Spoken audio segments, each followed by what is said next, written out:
Aujourd'hui, on vous parle de comment Clara a fait ses nuits.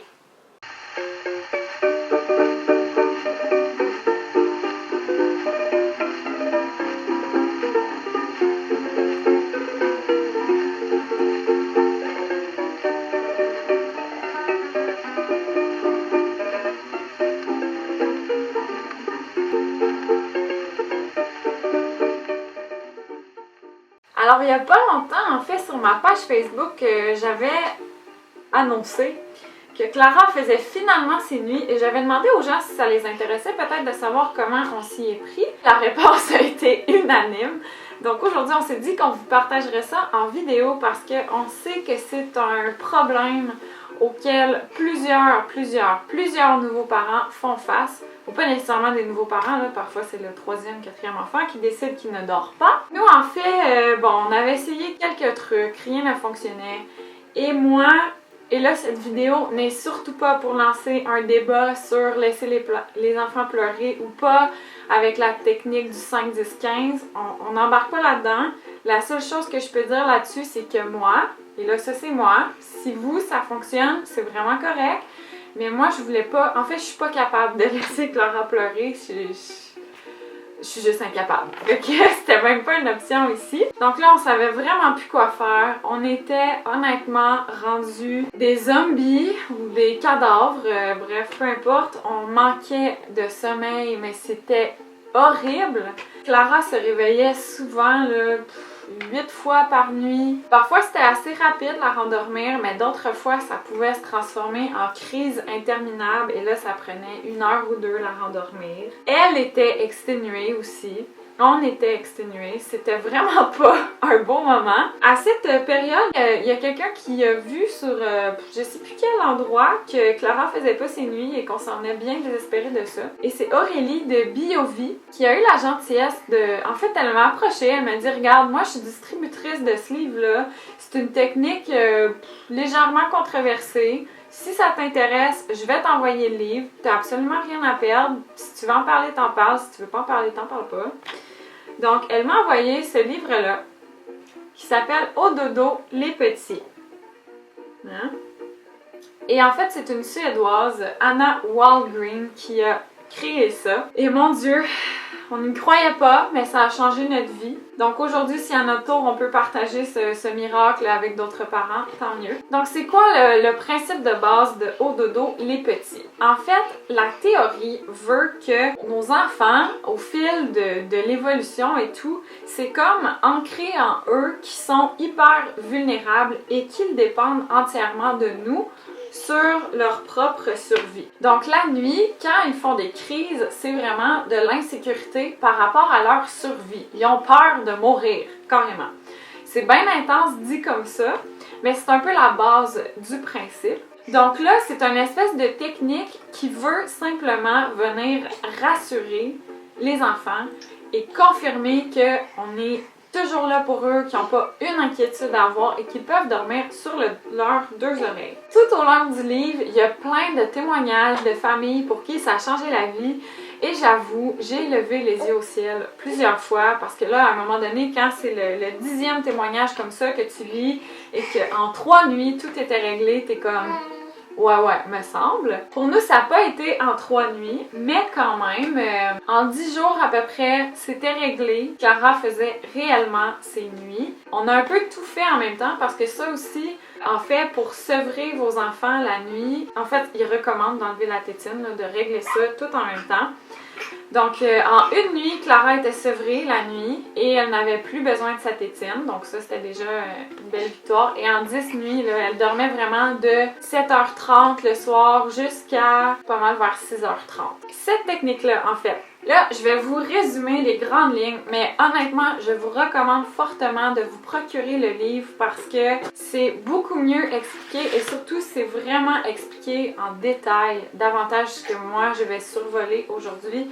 Et c'est une technique qui est quand même très précise. Il faut faire des gestes dans un bon ordre d'une telle façon. C'est assez rigide. Donc, c'est vraiment mieux de se procurer le livre. Je vais vous mettre les liens dans la description de la vidéo. Alors, en gros, la première nuit, ça prend un des deux parents. Et là, ce qui est très chouette avec cette technique-là aussi, c'est qu'il recommande fortement que ce soit le papa qui s'en occupe pendant que maman dort tranquillement dans la chambre. Donc, un parent, préférablement le papa, qui s'installe un petit lit de camp devant la porte de bébé. Pour la première nuit, dès que bébé fait un son, peu importe quel qu'il soit, le parent intervient. Donc, la première nuit, on dort vraiment pas du tout. Ouais, la première nuit, tu sais, il faut comme rentrer là-dedans là, en ayant conscience qu'on va pas dormir. Mais également que c'est la pire, mais ça va être la seule fois. C'est la dernière fois que vous allez avoir une nuit de merde comme ça. La deuxième nuit, ça va déjà mieux, c'est le même principe. Le parent s'installe devant la porte de la chambre et intervient dès qu'il y a un son. Mais déjà là, l'enfant, il y a quand même une grosse différence là.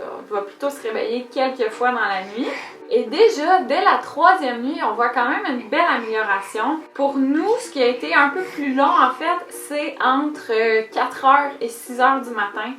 Dans ce livre-là, il le mentionne, ça s'appelle l'heure du loup. C'est comme le pire moment pour les bébés, c'est là qu'ils ont le plus peur de mourir. Nous, c'est vraiment avec cette petite période-là que ça a pris un peu plus de temps. La différence, par contre, c'est qu'à partir de la troisième nuit, au lieu de venir dans la chambre, devoir rassurer Clara, on pouvait rester couché dans notre lit, dans notre chambre et simplement lui chanter à voix haute sa comptine. Donc ça, déjà là, même si on se réveille, ça fait une immense amélioration dans la qualité de notre sommeil et de nos nuits.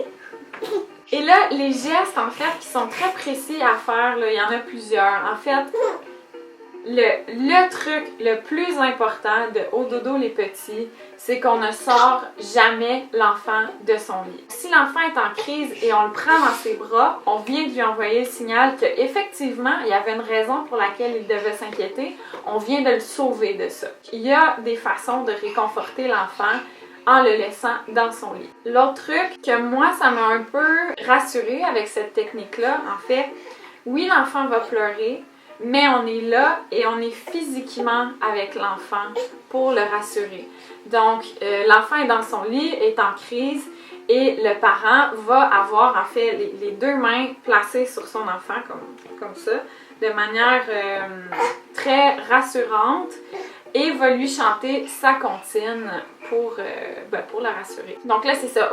Au départ, c'est assez long. Là. Parfois, on peut être 45 minutes là, penché par-dessus le lit du bébé avec les mains placées à répéter la comptine. Mais c'est incroyable à quel point ça s'améliore vite. Comme je disais, au départ, il faut être dans la chambre, il faut avoir les mains sur l'enfant, puis rapidement, dès la troisième nuit, dans notre cas, on pouvait être à l'extérieur de sa chambre et simplement lui chanter sa comptine. Et aujourd'hui, en fait, c'est juste ça qu'on fait de temps en temps. Si elle fait un petit bruit pendant la nuit, on se réveille, on reste couché, on fait juste chanter une fois sa comptine à partir de notre lit et pouf, il n'y a plus un bruit. C'est vraiment incroyable quand on réalise que notre enfant aussi était exténué. Tu sais, même dans Clara, on voit une super belle différence. Elle est de bonne humeur, elle mange avec appétit. C'est rendu tellement simple l'endormir, autant pour ses siestes que le soir quand elle se couche. La plupart du temps, on la pose dans son lit, on chante une fois la comptine en dehors de la chambre et il n'y a plus un son. Et ça, c'est jusqu'au lendemain matin. Donc, c'est vraiment incroyable. Maintenant, c'est plus une crise. La mettre au lit, c'est un plaisir pour l'enfant d'aller dormir, d'aller se reposer. Il y a une façon aussi d'aller coucher les enfants qui est suggérée par le livre et qui est de rendre le moment du coucher agréable. Donc, quand Clara va se coucher, c'est l'heure des rigolades! Et là, il faut faire rire notre enfant. Idéalement, jusqu'à ce qu'on le dépose dans son lit. Donc, nous, souvent, on continue les rigolades même une fois qu'elle est dans son lit. Et là, quand c'est terminé, on la positionne dans sa position de dodo. On place nos mains sur elle, on lui souhaite bonne nuit. On fait la petite comptine une fois, on sort de la chambre. Merci, bonsoir. C'est tout. Ce qui est vraiment important à savoir de cette technique-là, c'est que ça va de pair avec une routine de jour qui est calée à la minute près. Nous, c'est peut-être pour ça aussi que ça a été aussi long avant qu'elle fasse ses nuits, c'est qu'on était vraiment pas bon pour lui donner une routine assez stricte, assez rigide. Donc, autant le parent qui s'occupe des nuits dans la première semaine l'autre parent doit être là le jour et s'assurer que la routine de l'enfant est respectée à la lettre. Donc c'est sûr qu'au début c'est un peu... ben pas plate, mais surtout quand on n'avait pas de routine et là on passe à vivre autour des siestes de bébé. Par contre, quand on voit les résultats, on n'a plus aucun problème à vivre de cette façon-là. Hein? Ouais, voilà. Et puis, c'est vraiment conseillé de conserver la routine aussi longtemps que possible pour l'enfant. Une fois que la technique est bien installée, on peut quand même avoir une marge de manœuvre de 15 minutes. C'est pas beaucoup, mais en même temps, ça laisse une petite marge de manœuvre. Puis sinon, honnêtement, on apprend vraiment bien à vivre avec la routine de bébé. On s'arrange autour de ça, on planifie en fonction de ça, puis ça va très bien. On s'empêche pas de faire énormément de choses malgré ça. Ça, c'est bien. Toi, Clara, est-ce que tu as des choses à dire? Alors moi, je suis un bébé très de bonne humeur. Donc, c'est pas mal ça. Encore une fois, je vous encourage vraiment à vous procurer le livre. C'est 100 fois plus précis que ce que je viens de vous dire aujourd'hui. C'est quand même un bel ouvrage. Il y a des beaux passages à l'intérieur. Et un des trucs qu'on aimait beaucoup de ce livre-là, c'est en fait que ça dit que les bébés sont supposés d'être heureux, d'avoir un appétit de vivre, d'être constamment heureux. Et on s'en rend compte, surtout depuis que... Déjà, Clara est un enfant assez heureux en général, mais depuis qu'elle dort bien, là, c'est ça. Et puis, ben tu sais, souvent on a essayé plein de choses, puis ça fonctionne pas, puis on sait plus quoi faire. Nous, c'est là qu'on était rendu. Donc, si vous n'avez rien à perdre, le livre est vraiment pas dispendieux et ça peut changer votre vie. Nous, ça a vraiment changé notre vie. Là. Comme je disais, on est passé de zombie à maintenant, on commence enfin à avoir récupéré, on s'en vient fonctionnel et ça fait un bien énorme. Et en conclusion, Clara vous encourage également fortement à essayer ça parce qu'elle aussi, ça a changé sa vie. Hein?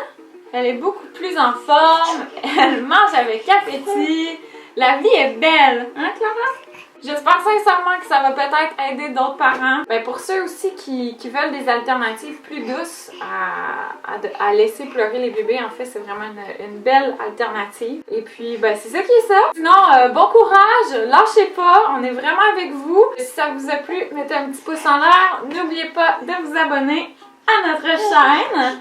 On revient tous les lundis et tous les jeudis avec des vidéos. Et merci beaucoup d'avoir écouté. On se retrouve bientôt pour une prochaine vidéo. Bye!